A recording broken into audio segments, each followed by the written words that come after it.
नमस्कार, जय हिंद साथियों। स्वागत है आप सभी का हमारे यूट्यूब चैनल रामा अकेडमी में। आज हम लोग जो हैं एनवायरनमेंट सिस्टम से रिलेटेड जो है एक टॉपिक पढ़ेंगे जिसका नाम है पॉल्यूशन, प्रदूषण। ठीक है, तो जो लोग हमारे चैनल पर नए हैं प्लीज़ चैनल को लाइक एंड सब्सक्राइब कर दीजिए और बेल आइकन को भी प्रेस कर देंगे, जिससे आने वाली नोटिफिकेशन आप लोगों को सबसे पहले मिलती रहेगी। अगर आप लोगों ने इससे पहले के वीडियो नहीं देखे हैं तो आप लोग प्लीज़ हमारे चैनल पे प्लेलिस्ट में जाकर टॉपिक वाइज वहाँ से सारे वीडियो देख सकते हैं। ठीक है, तो आइए यहाँ पर स्टार्ट करते हैं हम लोग। जो प्रदूषण है, क्या होता है प्रदूषण, कितने प्रकार का होता है, कैसे कैसे फैलता है प्रदूषण। ठीक है, जो नेचुरल और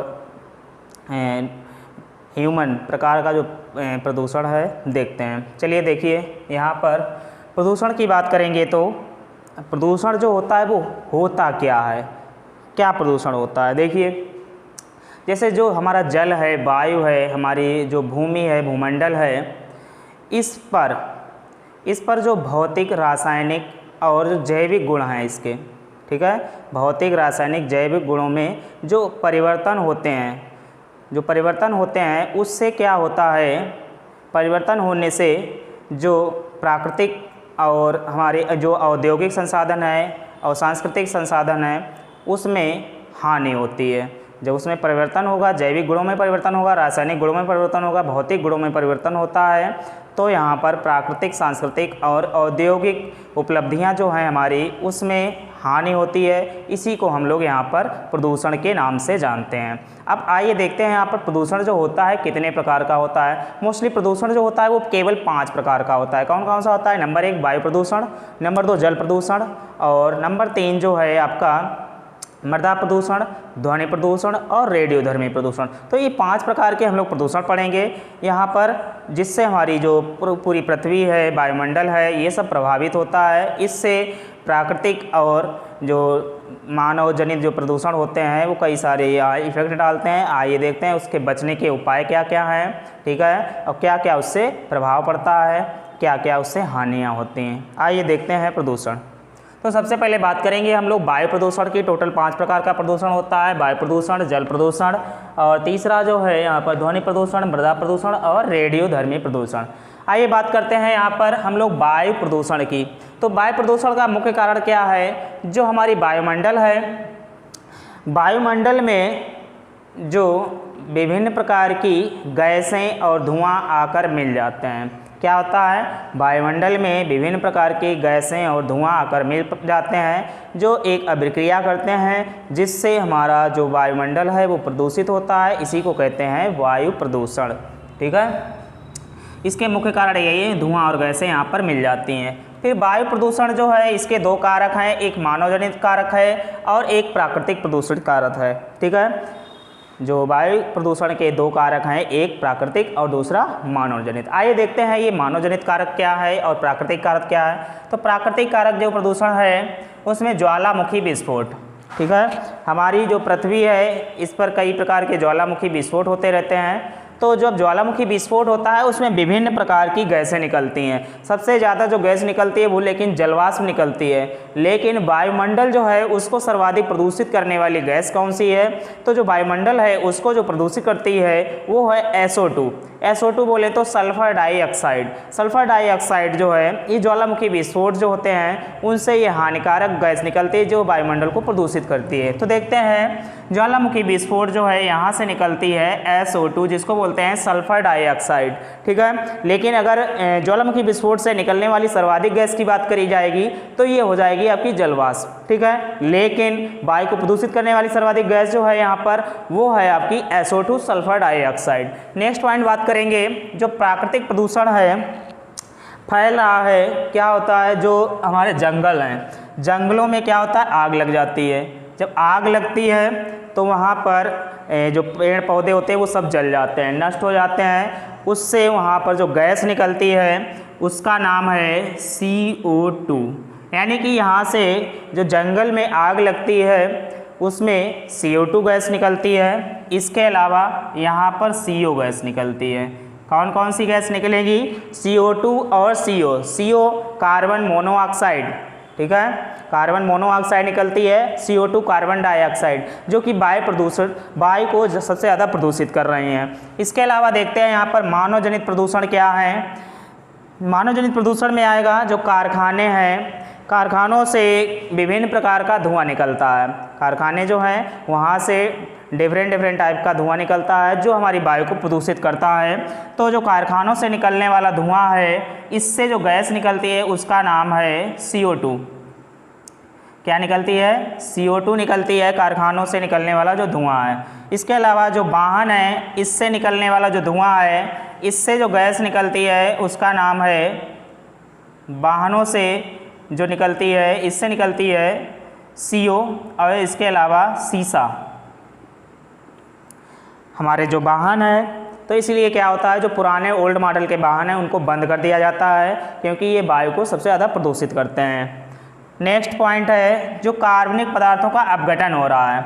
हमारी पृथ्वी जो है इसमें कई प्रकार के ऐसे दलदले क्षेत्र हैं जहाँ पर कुछ औद्योगिक अपशिष्ट जाके वहाँ पर दब जाते हैं और धीरे धीरे वो सड़ते हैं, जिसके सड़ने से यहाँ पर एक प्रकार की गैस रिलीज होती है, वो है हमारी यहाँ पर CH4। कार्बनिक पदार्थों का जो गठन होता है वहाँ से निकलती है CH4 जो होती है मीथेन गैस होती है, ये कार्बनिक पदार्थों के अपघटन से निकलती है। इसके अलावा जो हमारे जानवर होते हैं, जानवरों के जुगाली करने से जो गैस निकलती है वो भी CH4 ही निकलती है, ठीक है। और जो औद्योगिक कचरा सड़ता है उससे भी CH4 गैस निकलती है। आइए आगे देखते हैं गैस रिसाव। गैस रिसाव की एक मुख्य घटना हो चुकी है हमारे इंडिया की, जो भोपाल में हुई थी 3 दिसंबर 1984 को, जिसमें क्या हुआ था, एक यूनियन कार्बाइड फैक्ट्री है जो उर्वरक बनाती थी, उसमें क्या हुआ, MIC नाम की एक गैस का रिसाव हुआ था। उर्वरक बनाने वाली फैक्ट्री यूनियन कार्बाइड फैक्ट्री का नाम है और ये है कहाँ, भोपाल में है। जो क्या बनाती थी, उर्वरक बनाती थी, जिसमें MIC मिथाइल आइसोसाइनाइड गैस का रिसाव हुआ था। और ये घटना घटी थी 3 दिसंबर 1984 को यूनियन कार्बाइड फैक्ट्री में ये घटना घटित है। और यहाँ पर MIC गैस का रिसाव हुआ है। MIC बोले तो यहाँ पर आप देख लेंगे मिथाइल आइसोसाइनाइड, मिथाइल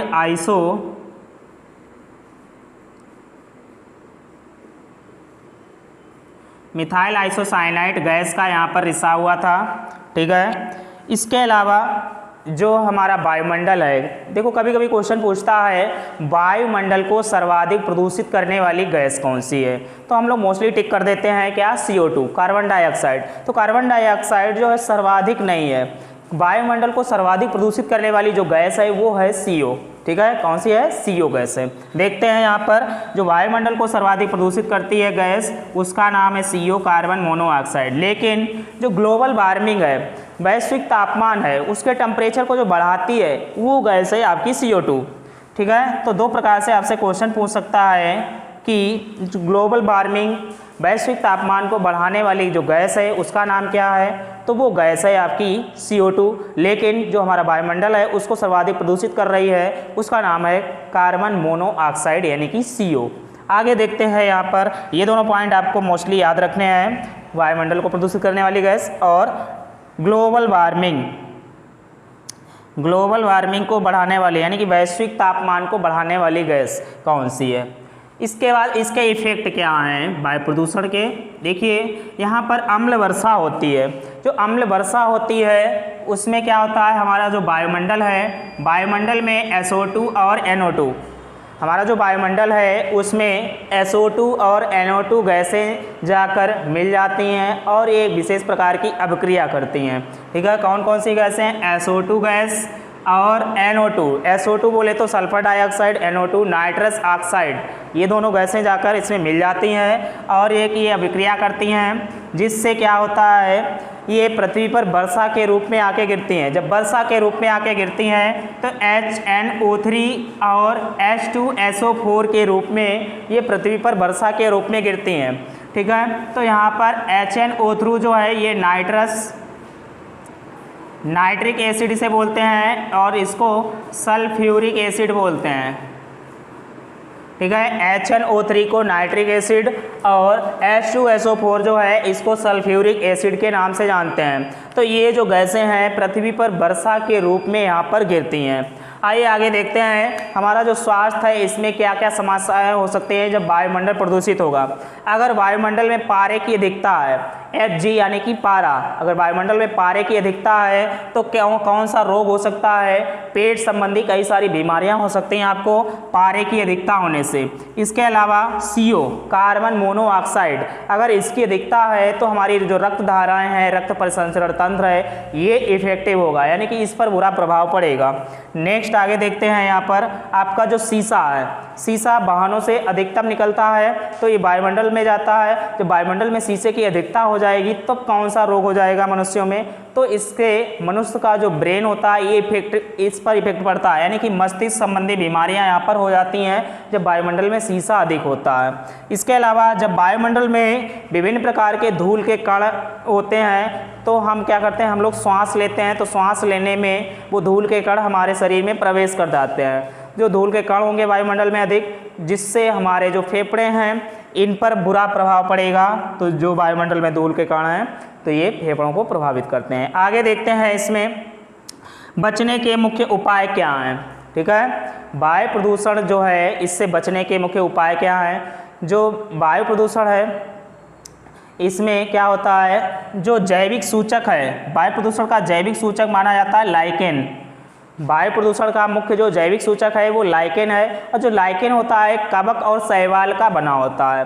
मोस्टली आपको याद रखना है, क्वेश्चंस में यहाँ पर यही क्वेश्चन पूछता है लाइकेन क्या है, तो लाइकेन जो है कवक और शैवाल का बना होता है जो लाइकेन है, और ये एक जैविक सूचक है। वायु की गुणवत्ता इसी से जांची जाती है। ठीक है, वायु गुणवत्ता सूचकांक एक है, इससे भी वायु की गुणवत्ता को जांचा जाता है। इसके अलावा लाइकेन द्वारा भी हम लोग वायु की गुणवत्ता को जांच सकते हैं, और ये एक जैविक सूचक होता है। ठीक है, नेक्स्ट पॉइंट आगे देखते हैं, उपाय और क्या है? सौर ऊर्जा का अधिक से अधिक प्रयोग किया जाए। ठीक है, इसके अलावा पवन ऊर्जा का प्रयोग किया जाए, सौर ऊर्जा और पवन ऊर्जा का ज़्यादा से ज़्यादा प्रयोग किया जाए। इसके अलावा ज़्यादा से ज़्यादा वृक्ष लगाए जाएं, वृक्षों की जो कटाई हो रही है उसको रोका जाए। ठीक है, इससे भी वायु प्रदूषित होने से बच जाएगी। आगे देखते हैं, यहाँ पर अगला है जल प्रदूषण। जल प्रदूषण क्या है? जल प्रदूषण हमने दो प्रकार का यहाँ पर पढ़ेंगे हम लोग। एक भूमिगत जल होता है, एक सतह पर जो जल दिखाई पड़ रहा है, एक वो जल होता है। तो भूमिगत जल से क्या समस्याएं हैं और जो सतह का जल है वो किस प्रकार से प्रदूषित है। आइए देखते हैं। सबसे पहले भूमिगत जल। जो भूमिगत जल होता है हमारा, भूमिगत जल में जब आर्सेनिक की मात्रा बढ़ जाती है, ठीक है, भूमिगत जल में जब आर्सेनिक की मात्रा बढ़ जाती है तो ये जल सर्वाधिक प्रदूषित हो जाता है। ये पॉइंट आपको याद रखना है। भूमिगत जल में किसकी मात्रा बढ़ जाने से जल प्रदूषित हो जाएगा? तो आर्सेनिक की मात्रा जब बढ़ जाती है तो ये जल प्रदूषित हो जाता है। नेक्स्ट पॉइंट, और इसमें ऑक्सीजन की कमी हो जाती है। जब जल में ऑक्सीजन रहेगी नहीं, ऑक्सीजन की बिल्कुल निम्न मात्रा रह जाएगी, तब भी वो जल प्रदूषित हो जाता है। इस यानी कि जो जल है उसको शुद्ध करने के लिए ऑक्सीजन की वहाँ पर डिमांड होती है। जल जो है उसको शुद्ध करते हैं तो ऑक्सीजन की डिमांड हो रही है, यानी कि जल प्रदूषित है। नेक्स्ट पॉइंट, सर्वाधिक जो है हमारे पूर्वोत्तर भारत की जो नदियां हैं वो सर्वाधिक प्रदूषित हो रही हैं। जैसे जो फैक्ट्रियां हैं उनसे विभिन्न प्रकार के कचरे निकलते हैं, वो नदियों और नालों में जाके मिल जाते हैं, जिससे वहाँ का जल प्रदूषित हो रहा है। तो पूर्वोत्तर भारत की जो नदियां हैं, जिसमें आपके पश्चिम बंगाल में एक नदी पड़ती है दामोदर नदी, वो नदी जो है उसमें सबसे ज़्यादा भारत में आर्सेनिक की मात्रा पाई गई है। तो यानी कि भारत की सबसे ज़्यादा प्रदूषित कोई नदी है तो वहाँ पर हमारी जो है ये दामोदर नदी है। ठीक है, ये पॉइंट आपको याद रखना है। उसमें सबसे ज़्यादा आर्सेनिक की मात्रा पाई जाती है। वहाँ के आसपास क्षेत्रों के जो लोग हैं वो अपने जानवरों को भी बचाते हैं, स्वयं भी बचने का प्रयास करते हैं, क्योंकि वहाँ पर पीने योग्य पानी किसी भी प्रकार से नहीं है, ना तो वो पानी खेतों में यूज किया जा सकता है। आगे देखते हैं, जो BOD लेवल है, वायु प्रदूषित होने से बचाने के लिए उसमें BOD लेवल चेक किया जाता है। ठीक है, BOD का मतलब होता है biological oxygen demand. Biological oxygen demand. ठीक है, बायोलॉजिकल ऑक्सीजन डिमांड। इसका लेवल यहाँ पर चेक किया जाता है। BOD 5 कभी कभी आपको दिया होगा और BOD 5 में 5 का मतलब पूछता है, तो 5 का मतलब होता है 5 डेज, यानी कि ये प्रक्रिया कंटिन्यू 5 दिन तक चलती है। ठीक है, तो BOD लेवल इसका चेक किया जाता है। बायोलॉजिकल ऑक्सीजन डिमांड, ठीक है, जैविक ऑक्सीजन मांग जिसको हम लोग बोलते हैं। आगे देखते हैं इसमें क्या होता है, बीमारियां कौन सी हो सकती हैं। पारा युक्त अगर आप जल पिएंगे तो आपको मिनी माता रोग हो जाएगा। ठीक है, क्वेश्चन पूछा जाता है पारा युक्त जल पीने से कौन सा रोग होता है, तो मिनी माता रोग जो है पारा युक्त जल पीने से हो जाता है। तो ये पॉइंट आपको याद रखना है। मिनी माता रोग जो है ये कैसे फैला है, जापान में क्या हुआ था, दर्शक जो है 1960 के आसपास मीनामाटा नाम का एक वहाँ पर खाड़ी थी। ठीक है, उसमें क्या हुआ, विभिन्न प्रकार की मछलियाँ वहाँ के लोग पकड़ते थे, तो उन मछलियों में ये पारे की अधिकता पाई गई, जिनको वो लोग खाए। ठीक है, तो जिससे उन लोगों में ये रोग फैल गया, तो तभी से हम लोग इसको मीना माता रोग के नाम से जानते हैं, जो पारे की अधिकता से हो जाता है। यानी पारा युक्त अगर आप जल पिएंगे तो मीना माता नाम का रोग हो जाएगा। नेक्स्ट, सतह का जल। जो सतह का जल होता है ये भी प्रदूषित हो रहा है। इसके मुख्य कारण क्या हैं, जो औद्योगिक कचरे हैं। ठीक है, औद्योगिक कचरा है और जो कृषि कचरा है। औद्योगिक कचरा बोले तो जो हमारी फैक्ट्रियां हैं वहाँ से विभिन्न प्रकार का कचरा निकलता है, जैसे चमड़ा उद्योग की फैक्ट्रियां हो गई, इसी प्रकार की अन्य जो फैक्ट्रियां हैं ये यहाँ से विभिन्न प्रकार का कचरा निकालते हैं, जिससे हमारा जो सतह का जल वो प्रदूषित हो रहा है। नदियों का जल, उसमें जाके ये कचरा मिल जाता है, बड़े बड़े नाले उसमें जाके गिरते हैं जाके। इसके अलावा कृषि कचरा है। कृषि जब हम लोग करते हैं तो उसमें विभिन्न प्रकार के अवशिष्ट बच जाते हैं, उसको साइड में नदियों में तालाबों में हम लोग वहाँ पर डाल देते हैं, जिससे क्या होता है हमारा ये जल प्रदूषित हो रहा है। तो इसका मुख्य प्रभाव यही है। इसके अलावा यहाँ पर ऑक्सीजन की मांग बढ़ जाती है। जब जल प्रदूषित होगा तो वहाँ पर ऑक्सीजन की मांग बढ़ जाएगी, ऑक्सीजन की, यानी कि उसमें कमी हो रही है, तो वो जल अशुद्ध है। नेक्स्ट पॉइंट, इसमें क्या प्रभाव पड़ेगा, किस पर क्या प्रभाव पड़ेगा, तो जो सतह का जल प्रदूषित होता है इससे मुख्य रूप से हैजा नाम की बीमारी हो जाती है। इसके अलावा पीलिया जैसा रोग भी हो जाता है, जिसको जॉन्डिस के नाम से आप लोग जानते होंगे। ठीक है, हैजा और पीलिया किस प्रकार से होता है, जो सतह का जल प्रदूषित होता है उसको अगर आप पीते हैं तो जिससे आपको कौन सा रोग, हैजा नामक रोग हो जाएगा और पीलिया रोग हो जाएगा। इस पर जो हमारे जानवर हैं इन पर भी बुरा प्रभाव पड़ता है, क्योंकि जानवर भी, उनको शुद्ध वातावरण चाहिए, शुद्ध पानी चाहिए।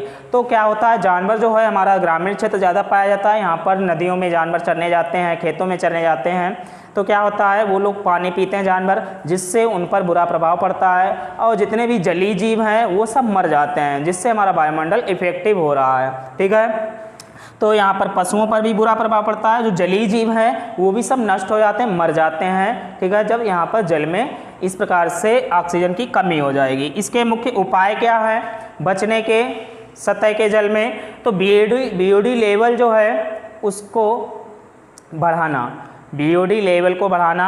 और क्या होता है, हमारी जो केंद्र सरकार है इसने कई सारी योजनाएं चालू की हैं जिससे जल को शुद्ध किया जा सके, जैसे यमुना योजना, नर्मदा योजना, गंगा योजना, इस प्रकार की कई सारी योजनाएं चालू की गई हैं। तो अभी हाल ही में वर्ष 2014-15 में एक योजना चालू की गई है, नमामि गंगे योजना।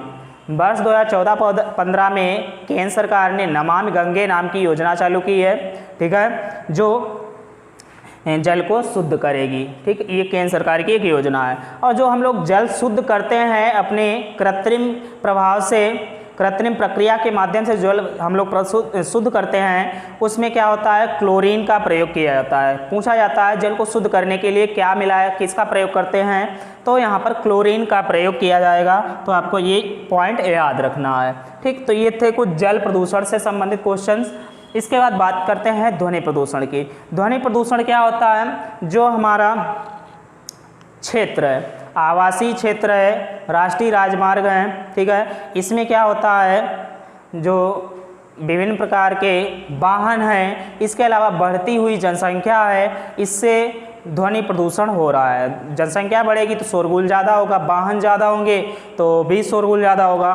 तो ध्वनि प्रदूषण के मुख्य कारण जो हैं बढ़ती हुई जनसंख्या और वाहनों की होती हुई वृद्धि, ये वायु को ध्वनि को प्रदूषित कर रहे हैं। ठीक, ध्वनि जो है इसको ध्वनि प्रदूषण को जो मापा जाता है वो किस में मापा जाता है, ये भी क्वेश्चन आपसे पूछ सकता है। तो ध्वनि प्रदूषण जो है इसको डेसिबल इकाई में मापते हैं। ये पॉइंट आपको याद रखना है, ध्वनि प्रदूषण को किस में मापते हैं, तो ध्वनि प्रदूषण को डेसिबल इकाई में मापा जाता है। इसके अलावा जो सामान्य मनुष्य है, कोई व्यक्ति है, उसको कितने से कितने डेसिबल तक की ध्वनि की आवश्यकता होती है। तो सामान्य मनुष्य को 70 से 80 डेसिबल, सामान्य मनुष्य जो है 70 से 80 डेसिबल तक की ध्वनि को सुन सकता है। हर्टेज में अगर बात करेंगे तो 20 हर्टेज से ये 20,000 हर्टेज तक की ध्वनि को आराम से सुन सकता है। ठीक है, 20 हर्टेज से कम की जो ध्वनि होती है, हमारे कुत्ते जैसे जानवर होते हैं ये लोग सुन लेते हैं, तो कुत्ता बगल में सो रहा है तो वो 20 हर्टेज से कम की ध्वनि को आराम से सुन लेगा। लेकिन मनुष्य 20 से 20,000 हर्टेज तक की ही ध्वनि सुन सकता है। इसके ऊपर की अगर ध्वनि सुनता है तो मनुष्य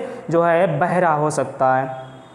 आगे देखते हैं यहाँ पर ग्रीन मफलर क्या होता है। ये भी ध्वनि प्रदूषण से ही रिलेटेड शब्द है, ग्रीन मफलर। ग्रीन मफलर का मतलब है जो राष्ट्रीय राजमार्ग हैं, ठीक है, उसमें क्या होता है, सड़कों के किनारे 2 से 3-4 पंक्तियों में छोटे छोटे पौधे, हरे पौधे लगाए जाते हैं। हरे पौधे लगाए जाते हैं जिससे क्या होता है, जो आवासीय क्षेत्र होता है वहाँ पर ध्वनि नहीं पहुँच पाती है, और जो सड़कों के बीच में एक लाइन पटरी सी बनाई जाती है उसमें भी पौधे लगा दिए जाते हैं जिससे कि ध्वनि दोनों तरफ ना जा पाए। इसके अलावा ध्वनि प्रदूषण को जो रोकने के लिए एक सबसे अच्छा पौधा है वो है आपका अशोक वृक्ष। अशोक वृक्ष आप लगाएंगे अपने घर के बाहर चारदीवारी में तो वो सबसे ज़्यादा एक तो धूल को ऑब्जर्व करता है, जो जितनी भी धूल उड़ के आएगी वो अपने पत्तों में ऑब्जर्व कर लेता है और ध्वनि को अंदर आने नहीं देता है। तो मोस्टली क्या होता है, जो पौधे, अशोक का पौधा थोड़ा लंबा होता है इसलिए सड़कों पर नहीं लगाया जाता है, क्योंकि आंधी तूफान में ये पेड़ जो है फट सकते हैं, टूट सकते हैं। तो छोटे पौधे लगाए जाते हैं जिससे क्या हो सकता है, ध्वनि जो है एक छोर से दूसरे छोर तक ना पहुँच पाए। इसी को हम लोग बोलते हैं ध्वनि प्रदूषण। नेक्स्ट पॉइंट आगे देखते हैं, मृदा प्रदूषण। मृदा प्रदूषण का मतलब होता है हमारी जो भूमि है, मिट्टी है, ये प्रदूषित हो रही है। इसके मुख्य कारण क्या क्या हो सकते हैं, आइए देखते हैं। यहाँ पर एक तो कृषि उर्वरक है। हम लोग विभिन्न प्रकार की रासायनिक उर्वरक का जो प्रयोग कर रहे हैं, ठीक है, अपनी जो उपज है उसको बढ़ाने के लिए। तो वहाँ पर क्या होता है, हमारी जो भूमि है ये सबसे ज़्यादा प्रदूषित होती चली हुई जा रही है, क्योंकि हर वर्ष यहाँ पर जब हम लोग नया बीज बोते हैं उसके बाद फसल होती है तो उसमें उर्वरक का यूज़ करते हैं, तो अगली फसल के लिए वो भूमि थोड़ी कमज़ोर हो जाती है। नेक्स्ट पॉइंट, कीटनाशक। रासायनिक कीटनाशक का प्रयोग हम लोग कंटिन्यू करते चले जा रहे हैं जिससे कि यहाँ पर भी हमारी भूमि काफ़ी प्रदूषित होती चली जा रही है, मृदा। और औद्योगिक अपशिष्ट हैं, औद्योगिक अपशिष्ट जो नष्ट होते हैं वो भी भूमि को प्रदूषित कर रहे हैं। इसके अलावा अम्ल वर्षा जो होती है इससे भी भूमि जो है हमारी, उसकी उर्वरा शक्ति जो है वो नष्ट हो जाती है अम्ल वर्षा होने से। ठीक है, अम्ल वर्षा तभी होगी जब वायुमंडल में विभिन्न प्रकार की H2O, N2O, NO2 और H2O जो गैसें हैं ये वायुमंडल में जाएंगी। फिर प्लास्टिक कचरा। प्लास्टिक कचरे ऐसे होते हैं जो कि भूमि में कभी नष्ट नहीं होते हैं और ये भूमि मृदा को जो है ये यहाँ पर प्रदूषित कर रहे हैं नष्ट ना होने के कारण। आगे देखते हैं रेडियोधर्मी जो प्रदूषण है, ये क्या होता है, रेडियो किरणें जहाँ से निकलती हैं, विभिन्न प्रकार की जो रेडियो किरणें जिनका ऑब्जर्वेशन जो निकलती हैं अलग अलग जगह से, ठीक, जिन स्थानों से निकलते हैं उसी को हम लोग बोलेंगे रेडियोधर्मी प्रदूषण। जैसे कि प्लूटोनियम है, यूरेनियम है, ये सब जिम्मेदार हैं रेडियोधर्मी प्रदूषण के लिए। इसके अलावा सूर्य की जो पराबैंगनी किरणें हैं ये भी रेडियोधर्मी प्रदूषण को प्रभावित कर रही हैं, सूर्य से आने वाली पराबैंगनी किरणें। ओजोन परत जो है ये सूर्य से आने वाली पराबैंगनी किरणों को अवशोषित कर लेती है। नेक्स्ट, चिकित्सा में किए जाने वाले जो एक्स ये किरणें हैं, ठीक है, उनका भी इस पर बुरा प्रभाव पड़ रहा है रेडियोधर्मी प्रदूषण पर। इसके अलावा जो परमाणु बिजली घर हैं वहाँ पर भी इस प्रकार की रेडियो किरणें निकलती हैं जो कि रेडियोधर्मी प्रदूषण को प्रभावित कर रही हैं। इससे संबंधित एक दो घटनाएं हैं, आप लोग समझ लीजिए। 26 अप्रैल 1986 को यूक्रेन जो देश है वहाँ के चेरनोबिल के एक रिएक्टर में एक घटना घटी थी जिससे उसकी पूरी छत जो है वो गल गई थी। ये विश्व की सबसे बड़ी एक आपदा मानी जाती है जो परमाणु दुर्घटना है। इसके अलावा एक और, अमेरिका द्वारा जापान के 2 शहर हिरोशिमा और नागासाकी पर क्रमशः बम गिराए गए थे। अमेरिका द्वारा जापान के हिरोशिमा और नागासाकी, हिरोशिमा पर 6 अगस्त और नागासाकी पर 9 अगस्त 1945 को ये परमाणु बम गिराए गए थे। ठीक है, तो ये भी क्वेश्चन पूछ लेता है, अमेरिका द्वारा जापान पर किन 2 शहरों पर बम गिराए गए, कौन कौन सी डेट को गिराए गए, ये भी पूछ लेता है। तो अमेरिका द्वारा जापान के 2 शहर मुख्य हिरोशिमा और नागासाकी। हिरोशिमा पर 6 अगस्त, नागासाकी पर 9 अगस्त 1945 को जब दूसरा विश्व युद्ध समाप्त हुआ था, उस समय यहाँ पर ये घटना घटित हुई थी। तो ये भी एक परमाणु घटना के रूप में इसको जाना जाता है, जिससे वहाँ के कई सारे लोग कई वर्षों तक अपंग बने रहे। ठीक है, तो इस प्रकार से हम लोगों ने ये जो प्रदूषण था इसको समझा। इसको आप स्क्रीनशॉट भी इसका ले सकते हैं। ठीक है, उम्मीद करते हैं आप लोगों को ये प्रदूषण का टॉपिक जो है समझ में आया होगा। अगर इसमें कोई समस्या आ रही है तो आप लोग कमेंट करके हमें बता सकते हैं क्या समस्या आ रही है। अगर आप लोगों को ये वीडियो पसंद आया तो प्लीज़ इसको लाइक एंड सब्सक्राइब कीजिए, अपने दोस्तों को ज़्यादा से ज़्यादा शेयर करेंगे, जिससे आने वाली नोटिफिकेशन जो है उन लोगों को मिल सकेगी। और नए दोस्तों को ज़रूर शेयर करें, जिससे उनको भी ये जानकारी मिल सके प्रदूषण क्या होता है, इससे क्या क्या प्रभाव पड़ते हैं। ठीक, तो आप लोगों ने ये समझ लिया है प्रदूषण। ठीक, तो प्रदूषण का जो टॉपिक था उम्मीद करते हैं आप लोगों को अच्छे से समझ में आया होगा। हमारा चैनल जो है इसी प्रकार से विभिन्न प्रकार के कई सारे वीडियो आपके लिए लाता रहेगा। तो हमारा चैनल देखने के लिए आप लोगों का बहुत बहुत धन्यवाद।